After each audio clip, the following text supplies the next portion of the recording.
High friends, welcome to knowledge view point. আজ আলোচনা করব MTS vacancy after seniority. Seniority cum fitness এর মধ্য দিয়ে ভ্যাকেন্সি ফুলফিল হওয়ার পর কতগুলো ভ্যাকেন্সি আনফিল থাকবে, সেই নাম্বার অফ আনফিল ভ্যাকেন্সি আমরা এস্টিমেশন করব। একদম সঠিক ইনফরমেশন এবং সঠিক ডেটা দিয়ে আমরা এই ভ্যাকেন্সি আপডেট যেটা সেটা এস্টিমেশন করে দেখাবো তোমাদের। যে ভ্যাকেন্সিটা টোটাল ক্রিয়েট হয়েছিল 1678টা, এর থেকে 10% ভ্যাকেন্সি রিজার্ভ করার পরে 1510টা এই ভ্যাকেন্সিটা এসে দাঁড়িয়ে। সকলেই কিন্তু একটা কনফিউশনের মধ্যে আছো যে 50% সিট সিনিয়রিটি কাম ফিটনেস এর মধ্য দিয়ে জয়েন করা হবে, তাহলে বাকি থাকছে 50%। তাহলে সেই 50% সিট জিডিএস সিই এর মধ্য দিয়ে রিক্রুটমেন্ট করা হবে। এই বিষয়টা নিয়ে সকলেই কিন্তু দুশ্চিন্তায় রয়েছে। দেখো, 1510টা এই সিটের মধ্যে 755টা মানে 50% সিট জিডিএস সিই এদের জন্য রয়েছে, আর 50% সিট অর্থাৎ 755টা এটা আছে সিনিয়র কাম ফিটনেস এদের জন্য। সিনিয়রিটি কাম ফিটনেস এর মধ্য দিয়ে জয়েন করার পরে নাম্বার অফ আনফিল ভ্যাকেন্সি কত থাকছে, এই সব থেকে বড় কোশ্চেনের অ্যান্সারটা আজ আমরা জানবো। টোটাল সিট দাঁড়াবে ফর জিডিএস সিই 755টা প্লাস আনফিল ভ্যাকেন্সি। চলো ক্যালকুলেশন করে বা সঠিক ইনফরমেশনের মাধ্যমে আমরা জেনে নিই যে আনফিল ভ্যাকেন্সি কতটা থাকছে। তাহলেই দেখবে যে তোমাদের সমস্ত কনফিউশন টেনশন দূর হবে যে সিনিয়রিটি কাম ফিটনেস কতটা সিট নিয়ে নিচ্ছে এবং কতটা সিট তারপর থাকছে। এবার আমরা ক্যালকুলেশন করব আনফিল ভ্যাকেন্সি। দেখো, এটা একটা নোটিফিকেশন তোমরা দেখতে পাচ্ছ। এই নোটিফিকেশনটা হলো আরএমএস ওয়েস্ট বেঙ্গল ডিভিশন।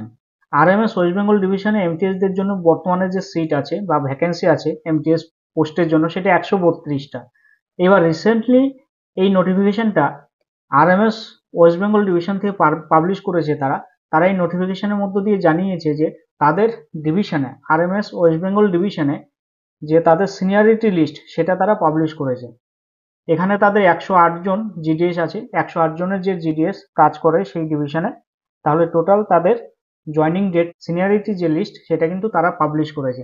তাহলে এখানে দেখা যাচ্ছে যে no GDS for seniority cum fitness. এই 108 জনের মধ্যে কোনো জিডিএস এলিজিবল নয় সিনিয়রিটি বা কাম ফিটনেস এর মধ্য দিয়ে প্রমোশন নেবে বা জয়নিং করবে। এখান থেকে তোমরা একটা গ্রেট ইনফরমেশন পাচ্ছ যে এই 132টা টোটাল যে ভ্যাকেন্সি এটা সম্পূর্ণ চলে যাচ্ছে কিন্তু জিডিএস সিই এদের জন্য। এখান থেকে একটা সিটও কিন্তু সিনিয়রিটি কাম ফিটনেস এর মধ্য দিয়ে ফুলফিল হবে না। এইবার চলে আসো, এটা একটা নোটিফিকেশন তোমরা দেখতে পাচ্ছ, এটা হলো সাউথ কলকাতা ডিভিশন। তার নোটিফিকেশন সাউথ কলকাতা ডিভিশনে 85টা সিট আছে এমটিএস দের জন্য ভ্যাকেন্সি আছে। এইবার এখানে দেখা যাচ্ছে যত জিডিএস আছে তারাও সিনিয়রিটি যে লিস্ট সেটা পাবলিশ করেছে। 4 ফেব্রুয়ারিতে এই লিস্টটা পাবলিশ হয়েছে। এবার এখানে অনলি 5 জিডিএস এলিজিবল আছে। তাহলে মাত্র 5জন জিডিএস এই সিনিয়রিটি কাম ফিটনেস এর মধ্য দিয়ে এলিজিবল হয়েছে। এই সাউথ কলকাতা ডিভিশনে 85টা ভ্যাকেন্সির মধ্যে মাত্র 5টা ভ্যাকেন্সি চলে যাচ্ছে কাদের কাছে, সিনিয়রিটি কাম ফিটনেস এর মধ্যে। বাকি 80 ভ্যাকেন্সি থেকে যাচ্ছে কিন্তু থ্রু জিডিএস সি এদের জন্য। একদম গুরুত্বপূর্ণ একটা ইনফরমেশন যে তোমরা যে ভয় পাচ্ছ যে জিডিএস দের যে ভ্যাকেন্সি সি এটা কমে যাবে সিনিয়রিটি কাম ফিটনেস এর মধ্য দিয়ে, কতটা ফিল আপ হচ্ছে সেটা তোমরা দেখতেই পাচ্ছ। এরকমই আরো কিছু ইনফরমেশন আছে তোমাদের জন্য।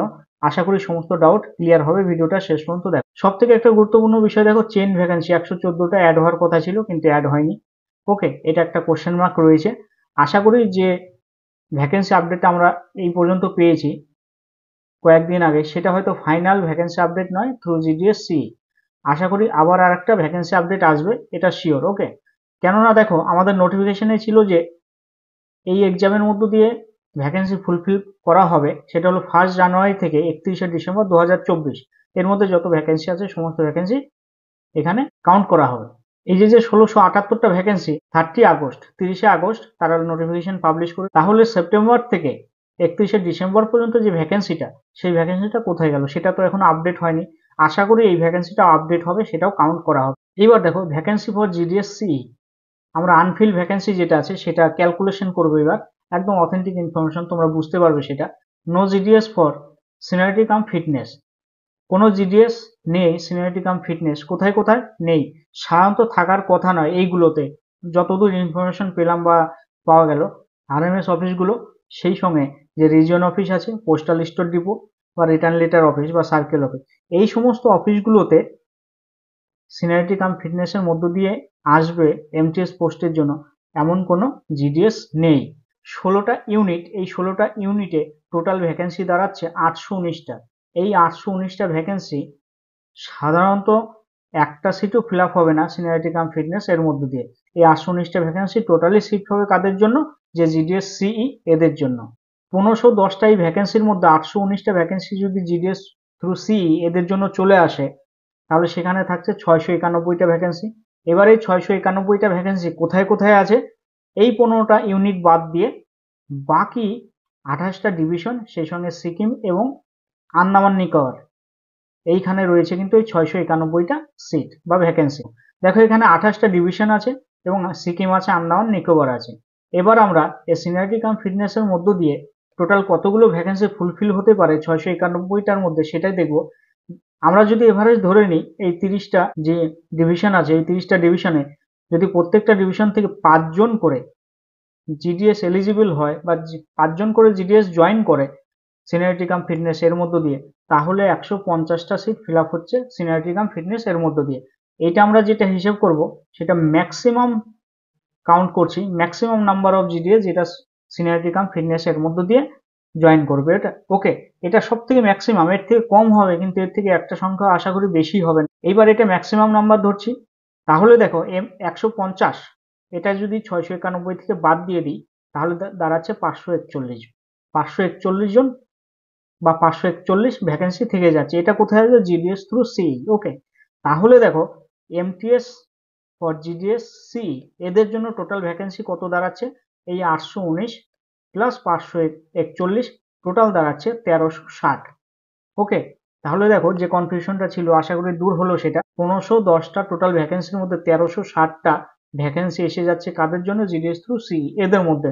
এবার 150টা আমি ম্যাক্সিমাম ধরে, অনেকে বলতে পারো যে আপনি ম্যাক্সিমাম ধরেছেন 150টা, এত যাবে না। 100 হতে পারে, 150 না হলে সেটা 100 হতে পারে, টেনে টুনে ম্যাক্সিমাম খুব জোর হলে। ওকে, তাহলে সেটা যদি 100 হয় তাহলে সেখানে কিন্তু 1400 প্লাস ভ্যাকেন্সি অবশ্যই ক্রিয়েট হচ্ছে কাদের জন্য, জিডিএস থ্রু সি এদের জন্য।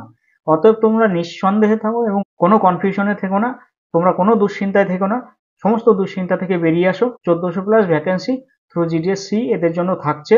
ওকে, সমস্ত আনফিল্ড যে ভ্যাকেন্সি গুলো সেগুলো চলে আসবে, এসে এরকম একটা রাউন্ড ফিগার কিন্তু দাঁড়াবে। সেই সঙ্গে চেন ভ্যাকেন্সি 114টা অ্যাড হলে সেপ্টেম্বর, অক্টোবর, নভেম্বর, ডিসেম্বর মাসে যে ভ্যাকেন্সি গুলো ক্রিয়েট হয়েছে সেগুলো যদি আসে, গ্রেট অপরচুনিটি। আশা করি ভিডিওটা দেখার পরে তাহলে তোমাদের মধ্যে যে সমস্ত কনফিউশন গুলো ছিল সেই সমস্ত কনফিউশন গুলো আশা করি দূর হলো। যারা টেনশনে আছো, দুশ্চিন্তায় আছো, অবশ্যই বলবো তাদের জন্য এই ভিডিওটা দেখো এবং এই ভিডিওটা সবার কাছে পৌঁছে দাও যাতে সবার দুশ্চিন্তা কমে যায়। অবশ্যই একজন জিডিএস হয়ে এই কাজটা করতেই পারবে। ছোট্ট একটু উপকারের জন্য অনেকের যে দুশ্চিন্তা আছে সেটা কিন্তু দূর হয়ে যেতে পারে। ওকে, তো যাই হোক বন্ধুরা, ভালো থেকো, সুস্থ থেকো। ভালো লাগলে অবশ্যই লাইক কমেন্ট শেয়ার করো, বন্ধুদের মধ্যে ছড়িয়ে দাও। আজকের আলোচনা এই পর্যন্তই। জয় হিন্দ, বন্দে মাতরম, ভারত মাতা কি জয়।